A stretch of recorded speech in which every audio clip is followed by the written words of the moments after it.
4.5 লাখ শিক্ষক কর্মচারীর এপ্রিল মাসের বেতন কবে জানালো মাউসি। বিস্তারিত দেখুন রিপোর্টে।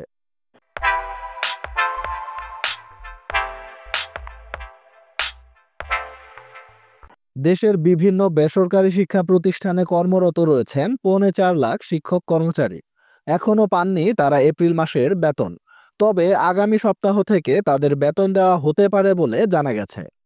সোমবার 5 মে বিষয়টি নিশ্চিত করেছেন মাধ্যমিক ও উচ্চশিক্ষা অধিদপ্তরের ইএমআইএস সেলের কর্মকর্তা মোহাম্মদ হুমায়ুন কবির। তিনি দ্য ডেইলি ক্যাম্পাসকে বলেন, টেকনিক্যালগত কিছু সমস্যা রয়েছে, কাজ প্রায় শেষের দিকে। এই সপ্তাহের মধ্যে সব সমস্যা শেষ হয়ে যাবে। আগামী সপ্তাহ থেকে বেসরকারি স্কুল ও কলেজে কর্মরতদের এপ্রিল মাসের বেতন দেওয়া শুরু হবে। চলতি মাসের 20 তারিখের ভেতর সবার বেতন দেওয়া সম্পন্ন করা হবে। এমপিওভুক্ত শিক্ষক কর্মচারীদের এপ্রিল মাসের বেতন নিয়েও টালবাহানা করছে মাউসি। এই বিষয়টিকে আপনারা কিভাবে দেখছেন?